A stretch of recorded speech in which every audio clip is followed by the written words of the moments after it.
वो ही जा सकते हैं जिनको प्रियालाल जी बुलाना चाह रहे होंगे।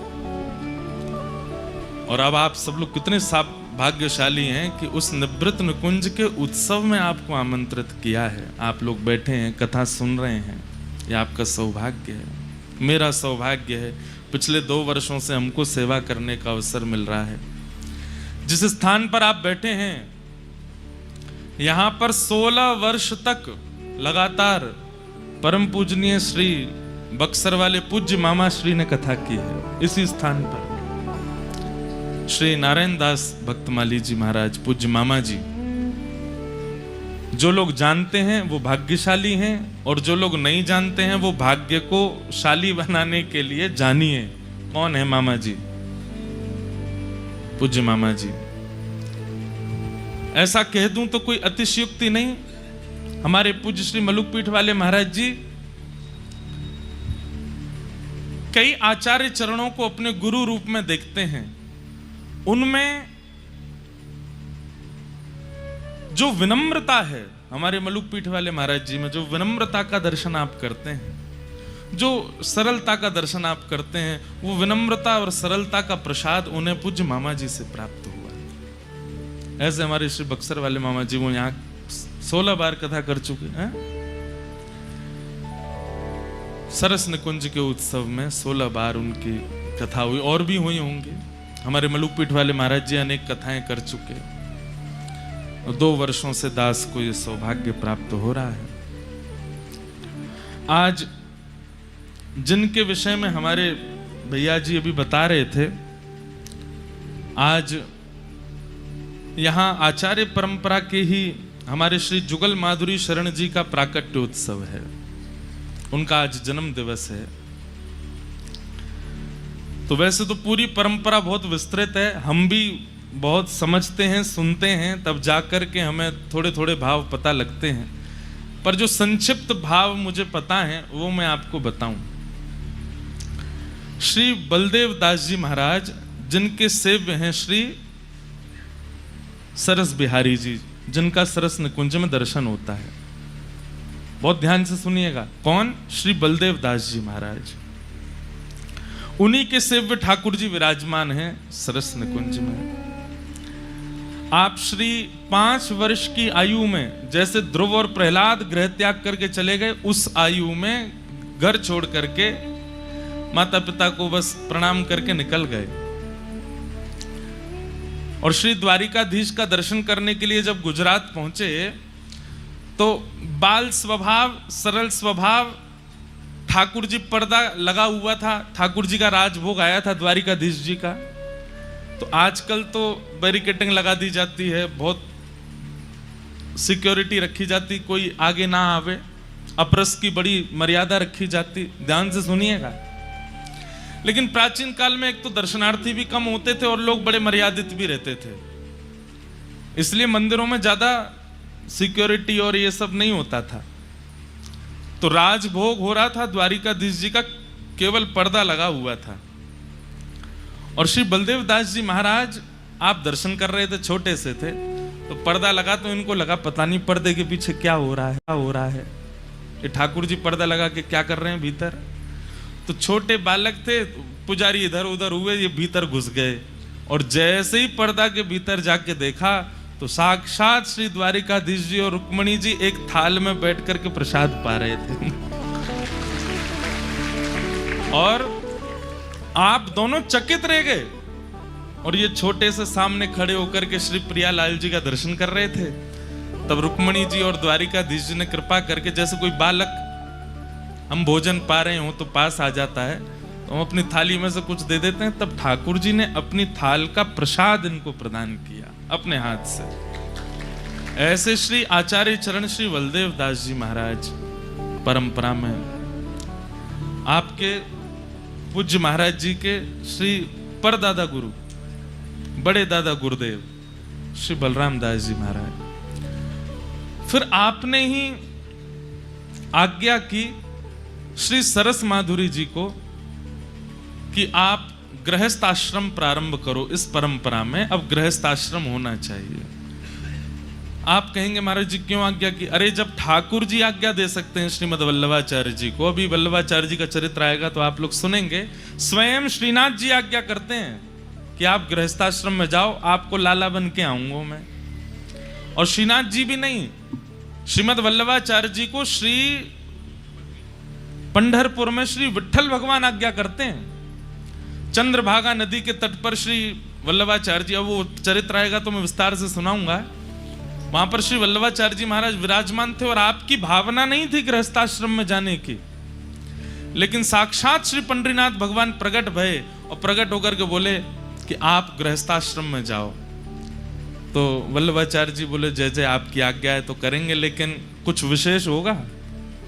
तो ठाकुर जी बोले क्यों नहीं होगा, हम आपके लाला बन करके आएंगे, आपके यहाँ पुत्र बन के आना चाहते हैं।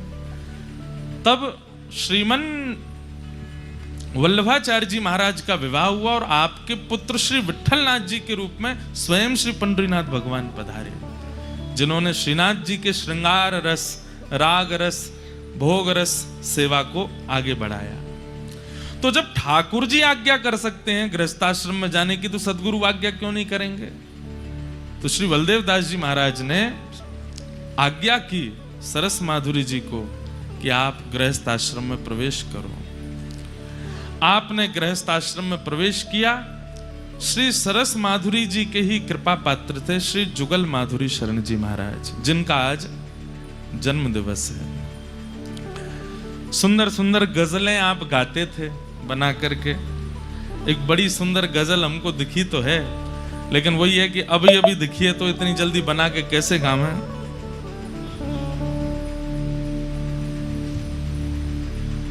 लेकिन शब्द सुनिएगा। अब जैसी भी हम गावे, महाराज जी क्षमा करियो, गजल गाई नहीं कभी, गाई तो है पर छुप छुप के गाई है। अब मिल गया ना ग्रंथ, आज से गजल ही गानी है।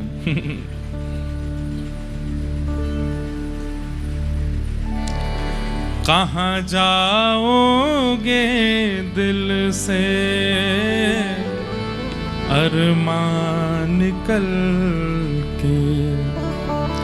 बहुत सारी गजल दिखाई पर हमको ये वाली थोड़ी न भाग गई मन में। अच्छा, इनकी गजल सब ठाकुर जी के लिए और श्री गुरुदेव भगवान के लिए। कहाँ जाओगे दिल से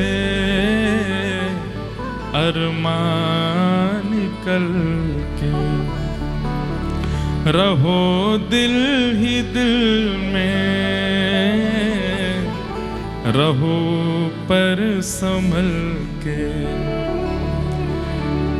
नवाज़े यूं ठुकराए उनकी है मर्जी, या तो मेरे हृदय को स्वीकार करें या ठुकरा दें, उनकी मर्जी है। मेरा काम प्रस्तुत करना है, मैं प्रस्तुत करूंगा। स्वीकार करना और अस्वीकार करना ये उनकी मर्जी है। यही तो, इसी को कहते हैं भक्त, इसी को कहते हैं वैष्णवता। जिद नहीं करनी है, बुरा नहीं मानना। शायद एक बालक यहां बैठा भी होगा, 2-4 बालक 5 उस सीकर से ही लगे, महाराज जी दीक्षा दो, दीक्षा दो, दीक्षा दो, हर दिन दीक्षा दो, दीक्षा दो। ऐसे नहीं होता। आपका काम एक बार प्रार्थना करना है, देना ना देना ये गुरु की मर्जी है। आपका काम एक बार गोविंद देव जी से प्रार्थना करना है। हम आपसे एक बात, थोड़ा ने कम करो भाई, नेक हल्को हल्को कम कर दो, हमारी बात मान लीजिए, या तो हमारी आवाज बढ़ा दो या इनकी कम कर दो, ऐसा कुछ कर दो। क्या बता रहा था मैं? पीछे पड़ना प्रेम नहीं होता। जिसका प्रेम होता है ना, वो एक बार प्रस्तुति करता है, एक बार कहता है, सामने वाला स्वीकार करे ये उसकी राजी, अस्वीकार करे ये उसकी राजी। मेरे चित्त में तो प्रेम है ना, पीछे पड़ना प्रेम नहीं होता। नवाज़े यो ठुकराए उनकी है मर्जी, बड़ी दूर से हैं हम तो आए हैं चल के। हम तो दूर से चल के आए हैं। स्वीकार करना अस्वीकार करना ये उनकी इच्छा है। और अगले शब्द कितने अच्छे हैं। रहे टेढ़ा टेढ़ा हो कितना भी सीधा, रहे टेढ़ा टेढ़ा हो कितना भी सीधा, ना निकलेगा हरगिज यह बल मन का जल के, ना निकलेगा हरगिज यह बल मन का जल के। कहाँ जाओगे दिल से अरमान करके, जलाओगे गर हमको हम भी धुआं हो। अगर आप हमें अस्वीकार करोगे तो हम जलेंगे, और जलेंगे तो जलने के बाद की प्रकृति होती है धुआं बन जाना। जलाओगे गर हमको हम भी धुआं हो, पहुंच जाएंगे तुम तलक बन के हल्के हल्के। अगर आप हमें स्वीकार कर लोगे तो हम जैसे हैं वैसे प्राप्त हो जाएंगे, और अस्वीकार करोगे तो हम जल जल करके धुआं बन जाएंगे, और फिर हल्के धुआं बन के तब आ जाएंगे। आपको छोड़ेंगे नहीं हम। आहा। सरस तो जुगलियों समा जाए दिल में, सरस तो युगलियों समा जाए दिल में, जो छल के द्रगों से, जो छल के द्रगों से सरस रस ही छल के, जो छल के द्रगों से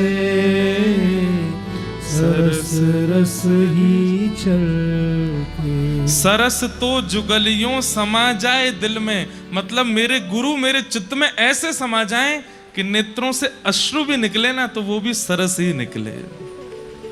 ऐसे श्री जुगल माधुरी शरण जी के आज प्राकट्य दिवस की आप सबको बधाई हो, बधाई हो, बधाई हो।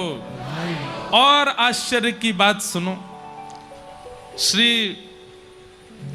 जुगल माधुरी शरण जी जब आपके गुरुदेव भगवान का परम पद हुआ, ठाकुर जी में विलीन हो गए, तो आप फिर जयपुर बोले या तुम दो ही मैं वृंदावन में रहूंगा, तो वृंदावन चले गए। वृंदावन में जाकर के निवास करने लगे।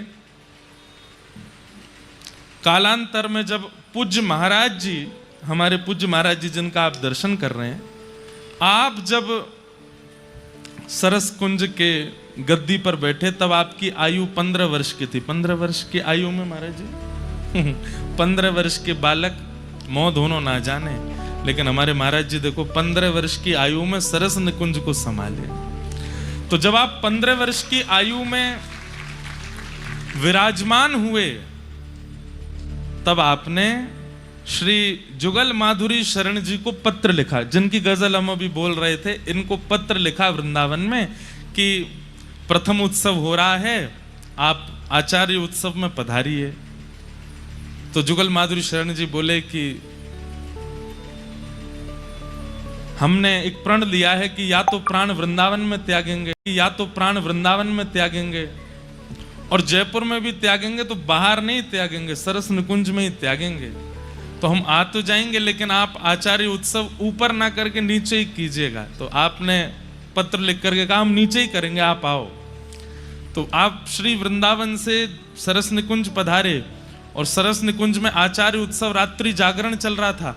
यह अनुभव तो हमें पूज्य मलुकपीठ वाले महाराज जी ने भी बताया। बोले इंद्रेश जी, सरस निकुंज में जब जागरण होता है उस समय अगर थोड़ी देर के लिए नेत्र बंद होते हैं तो ऐसा अनुभव होता है कि साक्षात श्री प्रियालाल जी पधारे हों, साक्षात प्रियालाल जी आए। महाराज जी की वाणी थी। तो रात्रि का जागरण हो रहा था, आपके चरणों में दिक्कत थी, उठ सकते नहीं थे, लेकिन पता नहीं कैसा आपको आवेश आया, खड़े हो गए और पहले ही सब अपने परिवारी जनों को बुला लिया था सरस निकुंज में, और उत्सव में जैसे ही कोई धुन प्रारंभ हुई होगी तो नृत्य करने के लिए आप खड़े हुए और इशारा करके कहा पैरों में घुंघरू बांधो, हाथों में कड़ूला लगाओ, सिर पर सुंदर चुनरी ओढ़ करके और बिल्कुल सहचरी भाव में आकर के नृत्य करते करते करते श्री सरस निकुंज के ही भीतर प्रांगण में आपने श्री प्रियालाल जी के चरणों को प्राप्त कर लिया, वहीं ठाकुर जी के चरणों में विलीन हो गए। ऐसे श्री जुगल माधुरी शरण जी महाराज, भैया ये भक्तमाल की कथा हम सुन रहे हैं, ऐसे आचार्यों के बीच में बैठे हैं, हमारा कितना बड़ा सौभाग्य है कि हम ऐसे महापुरुष के सन्निकट बैठ के उनका दर्शन करते हुए कथा कह रहे हैं, सुन रहे हैं, ऐसी आचार्य प्रणाली में बैठे हैं। बस इनसे यही बधाई मांगेंगे कि हे महाराज जी, इस सरस सिंधु की, सिंधु मतलब समुद्र, इस सरस सिंधु की बिंदु मुझसे लेकर के यहाँ आए जितने भी ये बालक हैं, जितने भी श्रोता हैं, सब पे नेक नेक आप छिड़काए दियो, ताकि उस प्रेम का एक बिंदु हमारे चित्त में भी आ जाए। जिस प्रेम के सिंधु में आप निवास करते हैं, आप अपने प्रियालाल जी को आनंद कराते हैं। इसीलिए मैं जो उपमा दे रहा हूं इसमें कोई अतिशयोक्ति नहीं, आपके जयपुर का निभृत निकुंज है श्री सरस निकुंज स्थान, वहां पर सबका प्रवेश नहीं है। भीड़ लगाए मत नहीं हो, कल पतो चली मैं इतने पहुंच गए कि मैं जगह ही नहीं बच रही है। ऐसे नहीं जाइएगा कि महाराज जी ने कहा है तो हमको जाना है। हम कोई प्रमोशन करने नहीं आए यहाँ पे हैं, प्रमोशन तो वैसे बहुत हो जाते हैं। जिस दिन चित्त में ऐसी इच्छा होना कि बस जाना ही है, अब देखे बगैर रहना नहीं, वहां विराज करके प्रियालाल जी का तभी जाइएगा। जब रोम रोम आपका बिल्कुल कह रहा हो कि नहीं दर्शन करना है, तभी जाइएगा। ऐसी सुनी सुनाई बात पर विश्वास करके मत पहुंच जाइएगा। अनुभव हो या फिर स्वप्न आज्ञा हो या किसी के कोई मित्र आया वो आकर के कहे चल मेरे संग सरस निकुंज चल रहे हैं, मतलब कोई माध्यम बने तो ही जाइएगा, नहीं तो मुझे भी बहुत भय लगता है रस सिद्ध स्थानों के ज्यादा प्रकाश करने में, क्योंकि भीड़ हो जाती है फिर। वैसे तो ठाकुर जी को अच्छा ही लगता है जब भीड़ आती है ना। हमारे लाल जी आरसी देखते हैं ना, काय को देखें, वो श्रृंगार कराते ही इसीलिए कि मैं सबन के बीच में जाऊंगा, मुझे देख करके सब खुश होंगे, मेरे कुंडल देख के, मेरी पगड़ी देख के, मेरी धोती देख के, मेरी माला देख के सब कछु कछु भाव प्रकट करेंगे, वो मेरी जय जयकार करेंगे और मुझे देख के सब आनंदित होंगे, सबके चित्त में आनंद होएगा, ठाकुर जी को सुख मिलता है। पर केवल मतलब बस चले गए आगे ऐसे भाव से मत जाइएगा, जाइएगा प्रेम युक्त होकर के। ऐसी पूर्ण परंपरा को हम बारंबार प्रणाम करते हैं, बारंबार वंदन करते हैं और श्री जुगल माधुरी शरण जी महाराज को वंदन करते हैं। आज कथा का द्वितीय दिवस है। मन में भाव था 3 आचार्यों पर चर्चा करनी है, तो आज सबसे पहले तो भाव था कि श्री रामानुजाचार्य, श्री वल्लभाचार्य जी महाराज के विषय में कुछ कहेंगे, पर फिर कल रात्रि में मन में भाव आया कि सबसे पहले श्रीमन रामानुजाचार्य जी महाराज का चरित्र बोलेंगे। कई लोग यहाँ दीक्षित बैठे हैं जिन्होंने दीक्षा ले रखी है और कई बालक लाइव भी सुन रहे हैं। हमने आज तक अपने आचार्य चरण का विशिष्ट रूप से परिपूर्ण चरित्र नहीं कहा है, पहली बार कहने जा रहे हैं। हमारी एक बात बहुत ध्यान से सुनिएगा। श्री आचार्य चरण श्री रामानुजाचार्य जी महाराज का चरित्र रस सिद्ध महापुरुषों से थोड़ा भिन्न हो सकता है। उसमें भिन्नता का कारण क्या है?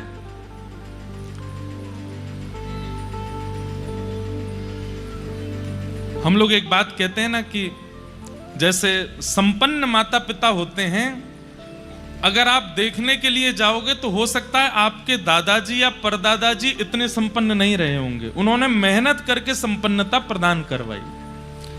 ठीक वैसे ही हमारे भारत भूमि में जितने भी रस सिद्ध संत हुए, वो रस का अनुभव इसलिए कर पाए क्योंकि उनसे प्राचीन आचार्यों ने खूब लड़ करके, वेदों की बातें कह करके, भाष्य लिख लिख करके हमारे इस पूरे भाव को सुरक्षित। अब आपको जान करके आश्चर्य होगा, एक आचार्य चरण का नाम आपने सुना हो, श्री बोपदेव जी महाराज। बोपदेव जी महाराज नहीं सुना? अब आपको बताएं वे कौन थे। बोले कि मुगल काल में हम सब के जो वैदिक शास्त्र हैं उनको जला दिया गया। एक ऐसी पाठशाला थी, एक ऐसी पुस्तकालय था जहां पर हमारे सारे ग्रंथ सुरक्षित थे, और उसको जब मुगल आक्रांताओं ने जला दिया तो वहां पर पांडुलिपि में श्रीमद् भागवत जी विराजमान थी, वे भी अंतर्ध्यान हो गए। और जब लोगों को यह बात पता चली कि श्रीमद् भागवत महापुराण अंतर्ध्यान हो गए तो हाहाकार मच गया वैष्णव समाज में। लोग रोने लगे कि अब भागवत जी का आश्रय कैसे लेंगे हम। तब श्री बोपदेव जी महाराज आए और वो बोले, मुझे पूरी कंठस्थ है, मुझे पूरी याद है, एक एक श्लोक मुझे याद है, 18,000 श्लोक मैंने कंठबद्ध कर रखे हैं, मैं बोलता हूं लिखो। और तब उन्होंने भागवत जी की रचना करवा करके पुनः हमको लिपिबद्ध प्राप्त करवाई। ऐसे ऐसे आचार्य चरण हुए हैं। उस काल में आज से लगभग 1000-1500 वर्ष के अंतराल के पीछे हुए थे श्रीमन रामानुजाचार्य जी महाराज। तो रामानुजाचार्य जी का जो चरित्र है वो थोड़ा ज्ञान परक है।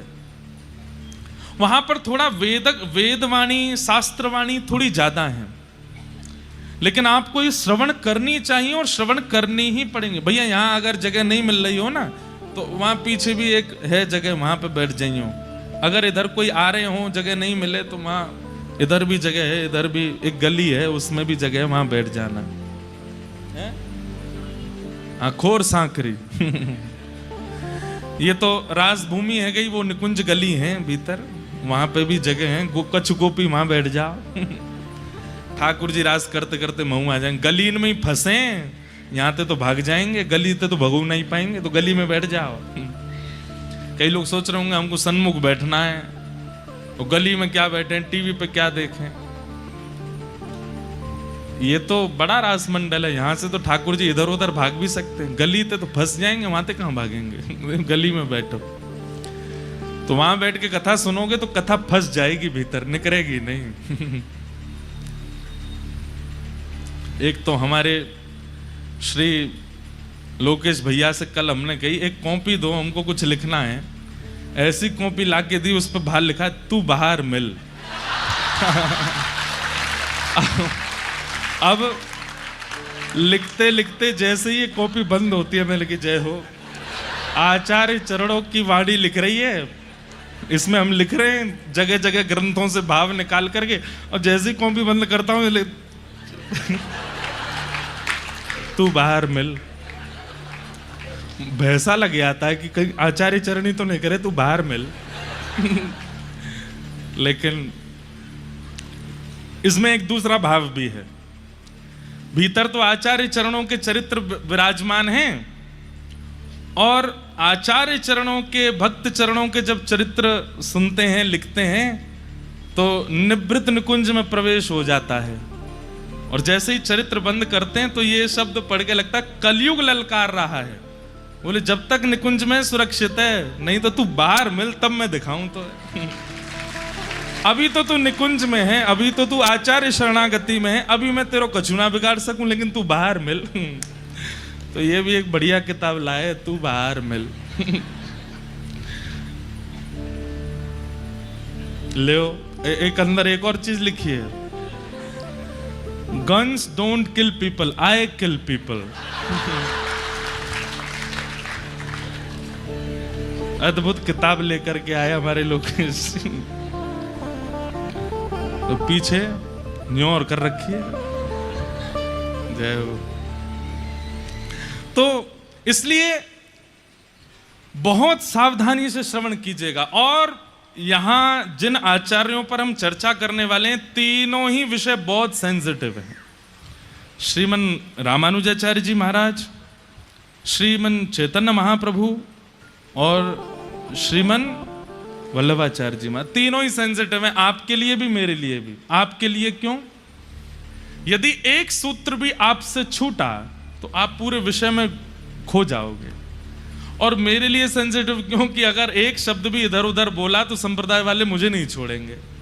तुम ऐसे कैसे बोल रहे हो, ये बात तुमने ऐसे कैसे कह दी, ऐसे कैसे कह दी।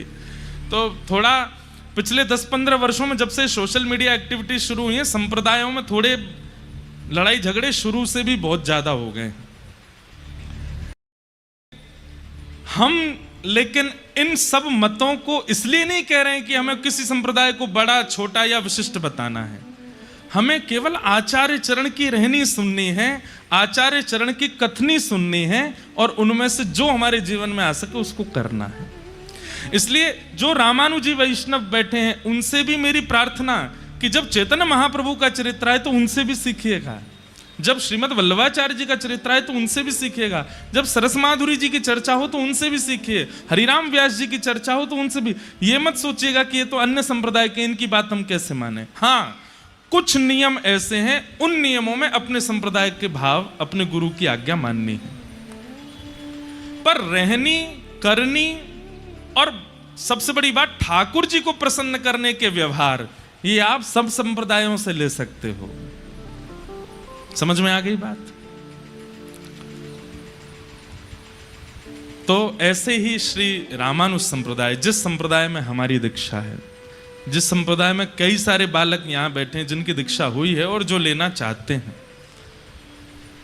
ऐसे श्री रामानुजाचार्य जी महाराज। आइए उनको प्रणाम कर लेते हैं, फिर उनके चरित्र को सुनेंगे। श्री नाभाजी महाराज छप्पे में वर्णन करते हैं।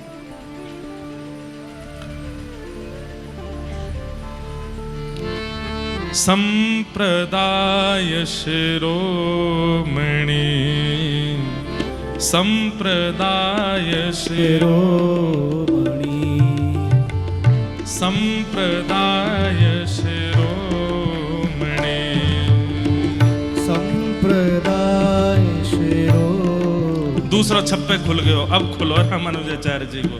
मैंने कि ये तो रामानुजाचार्य जी का कोई और छप्पे खुल गया था, अब आया रामानुजाचार्य जी। सहस आश्य उपदेश करे, जगत उदाहरण जतन कियो। सहस आश्य उपदेश करे, जगत उदाहरण जतन कियो। गोपुर है आरूढ़ उच्च स्वर मंत्र उच्चार्यो। गोपुर है आरूढ़ उच्च स्वर मंत्र उच्चार्यो। गोपुर है आरूढ़ उच्च स्वर मंत्र उच्चार्यो। गोपुर है आरूढ़ उच्च स्वर मंत्र उच्चारो। सूते नर पर जागी 72 श्रवण निधार्यो। नर पर जागे 72 श्रवण निधार्यो। तितने गुरुदेव पद्धति भाई न्यारी न्यारी। तितने गुरुदेव पद्धति भाई न्यारी न्यारी। गुरु तारक शिष्य प्रथम भक्ति वपु मंगलकारी। गुरु तारक शिष्य प्रथम भक्ति वपु मंगलकारी। कृपण पाल करुणा समुद्र। रामानुज सम नहीं बियो। कृपण पाल करुणा समुद्र। रामानुज सम नहीं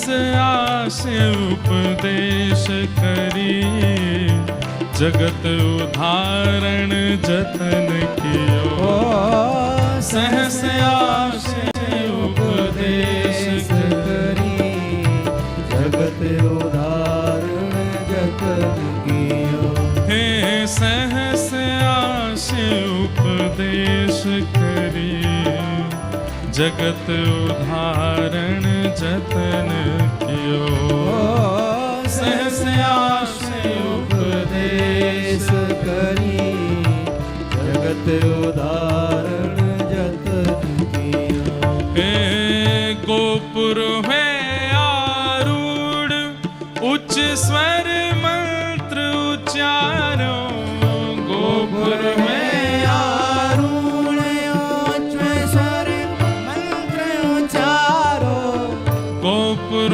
में आरूढ़ उच्च स्वर मंत्र उच्चारो गोपुर में आरूढ़ उच्च स्वर मंत्र उच्चारो सहस आश उपदेश करे जगत उदाहरण जतन कियो सहस आस उपदेश करी जगत उदाहरण जतन कियो हे सहस आश उपदेश करे जगत उदाहरण तरण कियो सहस सहस आस उपदेश करी जगत उदाहरण जतन कियो शेषावतार भाष्यकार श्री रामानु स्वामी जी महाराज की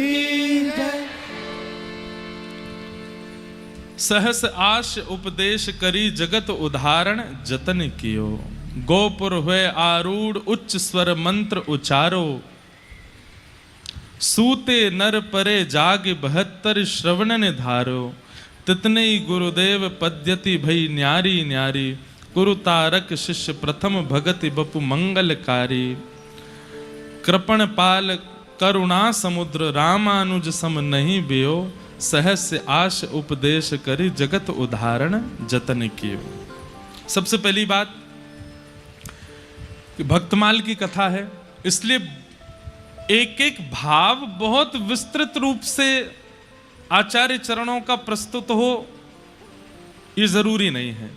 जो मूलतः दूसरों में भक्ति का संचार करे वही भाव यहां कहे जाएंगे। श्री रामानुजाचार्य जी कौन है? जितने भी आचार्य चरण पृथ्वी पर पधारे हैं ये निश्चित ही ठाकुर जी के ही कोई अनुचर आते हैं, ठाकुर जी ही किसी को भेजते हैं या ठाकुर जी स्वयं आते हैं।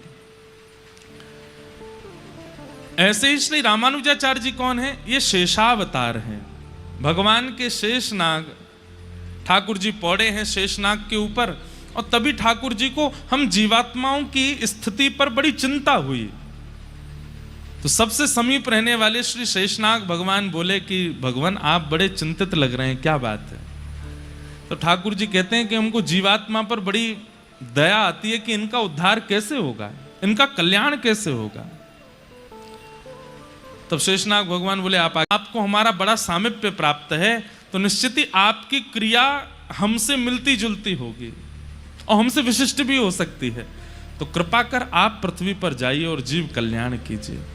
तब श्री वैष्णव परंपरा में श्री रामानु स्वामी जी महाराज का आज से लगभग 1000 वर्ष पूर्व प्रादुर्भाव हुआ और उन्होंने भक्ति की रक्षा के लिए शास्त्र सम्मत बातें कह करके और उस काल के जो लोग धर्म शास्त्रों को विध्वंस करने में लगे थे उनसे लड़ करके अपनी बातें रख करके हमारे वैदिक सनातन धर्म और श्री वैष्णव परंपरा को सुरक्षित किया।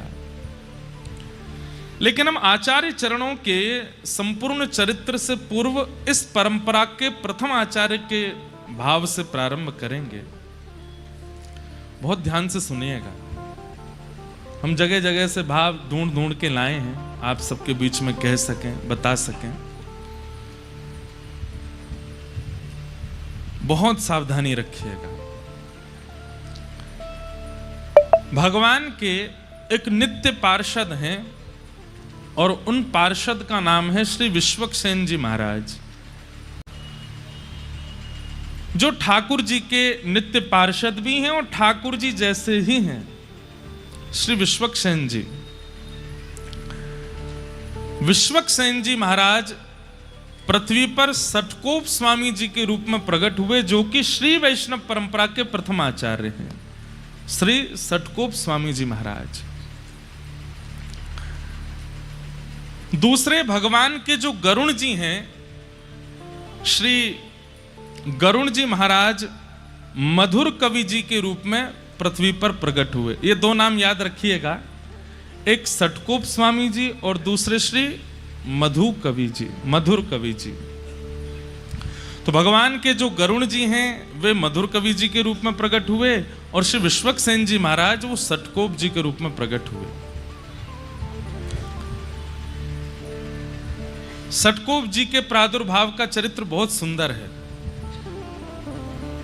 सबसे आश्चर्यजनक बात यह है कि आपका पृथ्वी पर आगमन कब हुआ था?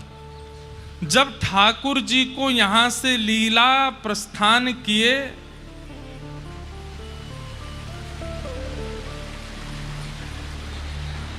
लो,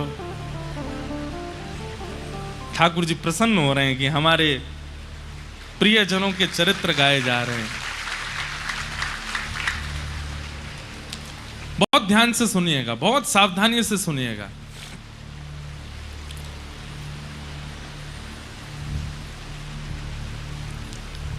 दक्षिण भारत में अधिकतर हमारी संप्रदाय विस्तृत है, उत्तर भारत में इतनी विस्तृत नहीं है।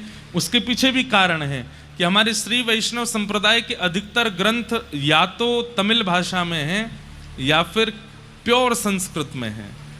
हिंदी काव्य में उनका इतना अनुबंध नहीं है, इसलिए उत्तर भारत में श्री वैष्णव परंपरा इतनी विस्तृत नहीं है, पर फिर भी बहुत विस्तृत है। दक्षिण भारत में जाएंगे तो वहां अन्य संप्रदाय आपको दिखेंगी ही नहीं। वहां हर जगह मंदिर में आपको लाल श्री तिलक दिखेगा, श्वेत ऐसे तिलक दिखेगा, अधिकतर यही संप्रदाय का स्वरूप आपको दिखेगा। और श्रीमद् भागवत जी भी इस बात की पुष्टि करती है कि भक्ति का प्रादुर्भाव दक्षिण में होता है। उत्पन्ना द्रविड़ेशाहम वृद्धिम कर्णाटके गताम क्वचित क्वचिन महाराष्ट्रे गुर्जरे जीर्णताम गतः। तो दक्षिण भारत में एक राजा हुए, उनका नाम था करिमारन। तो श्री करिमारन राजा जो थे, ये राम नाम में बड़ी निष्ठा थी इनकी, राम राम राम राम जपते ही रहते थे। इनकी पत्नी का नाम था रानी उड्डयनंगई, दक्षिण भारतीय नाम है उड्डयनंगई। तो करिमारन राजा और इनकी पत्नी रानी उड्डयनंगई, ये दोनों भगवत परायण भक्त थे। राजा दिन रात राम नाम के आश्रय में ही रहते थे। रानी अपने पति के आश्रित रहती थी। एक दिन दोनों राजा और रानी कहीं जा रहे थे मार्ग में, तभी आपको शंख चक्र गदा पद्मधारी श्रीमन नारायण भगवान का एक सुंदर मंदिर दिखाई दिया।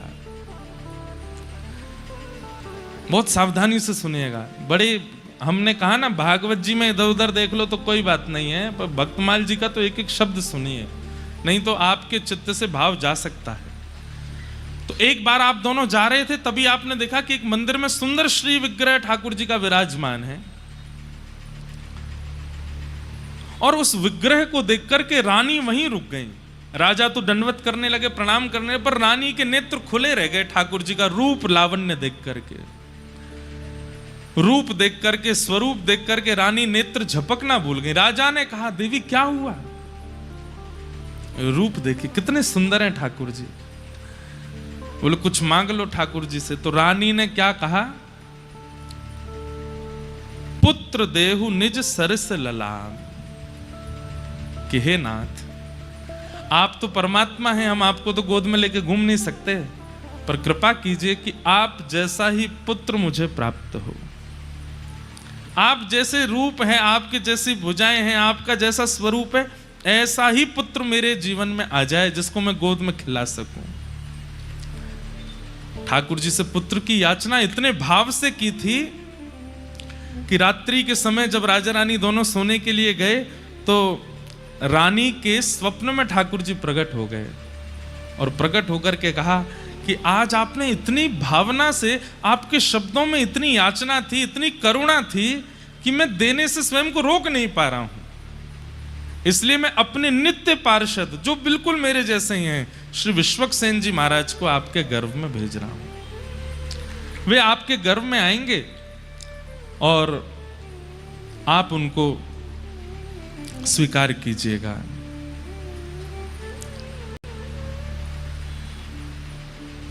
गर्भ में श्री विश्वक्सेन जी आ गए, लेकिन इनका नाम सटकोप क्यों हुआ? पृथ्वी पर आते इनका नाम सटकोप क्यों पड़ा? उसके पीछे इतनी सुंदर कथा है।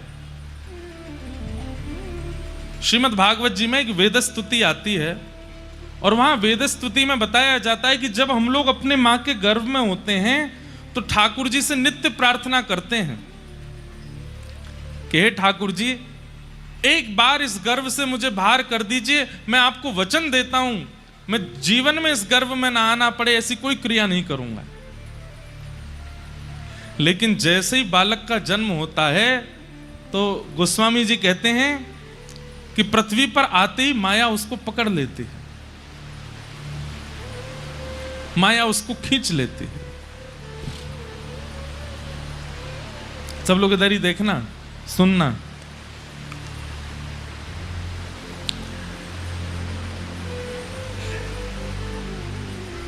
भूमि परत बा डाबर पानी, जनु जी वही माया लपटानी। जीव जब तक मातृ गर्भ में होता है वो परम भागवत होता है, ठाकुर जी से उसकी बातें होती हैं। श्रीमद् भागवत जी के कपिल देवूति संवाद में इस बात का प्रस्तुतिकरण है कि उसकी ठाकुर जी से चर्चा होती है। लेकिन जैसे ही उसका जन्म होता है माया उसको ऐसे पकड़ती है, संसार उसको ऐसे पकड़ने लगता है कि फिर वो धीरे धीरे ठाकुर जी से जितनी उसकी चर्चा हुई सब भूल जाता है। लेकिन विश्वक्सेन जी महाराज जी के साथ ऐसा नहीं हुआ। आपका जैसे ही जन्म हुआ तो जन्म लेने के अगले क्षण ही जैसे ही माया आपके ऊपर आक्रमण करने के लिए आई, तो एक तो होता है बालक रोता है, जन्म लेते ही रोता है, पर आपने रुदन ना करते हुए उस सठ माया के ऊपर कोप किया। बालक जन्म लेते गुस्सा करता है, वो जन्म लेते ही क्रोध किया और माया को सतर्क कर दिया कि सावधान हो जाओ, मुझ पर आक्रमण मत करना, मेरे पास मत आना, मेरे समीप आने की कोई जरूरत नहीं है। तभी इनका नाम पड़ गया सठ कोप। सठ माया के ऊपर जिन्होंने कोप किया, ऐसे श्री सठकोप जी महाराज ये हमारे आचार्य चरण हुए। और भैया देखो, जल अगर आप पे गिर जाए ना तो हम एक बात कहते हैं, कथा में ये इधर उधर की जो गतिविधि, प्राकृतिक गतिविधि होती हैं, ये इसलिए होती हैं ठाकुर जी आते हैं कथा में, तो वो ऐसे नहीं आते, ऐसे करके आते हैं। लाइट चली जाना, पंखा बंद हो जाना, वाह।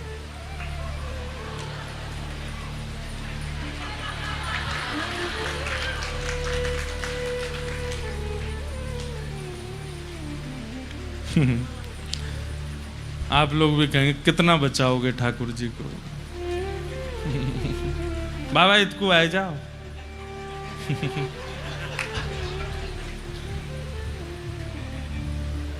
क्या बता रहा था मैं? हाँ, तो आपका नाम सटकोप क्यों पड़ा? क्योंकि सठ माया के आते ही आपने उसके ऊपर कोप किया और उसको कह दिया, संसारी जीवों पर अपनी माया चलाना, मेरे ऊपर तुम्हारा आक्रमण नहीं हो सकता। इसलिए आपका नाम सटकोप हुआ। सटकोप जी का जन्म हुआ, पर जन्म लेते ही इन्होंने अपनी माता जी का दुग्धपान भी नहीं किया। 10 दिन तक दुग्धपान नहीं किया। और जब 10 दिन तक दुग्धपान नहीं किया तो माताजी पिताजी बड़े चिंतित हो गए खूब चेष्टाएं की, खूब याचनाएं की, खूब नियम बनाने का प्रयास किया, लेकिन नहीं पिया दुग्ध। तो माता पिता ने सोचा कि शायद ये बालक जीवित नहीं है,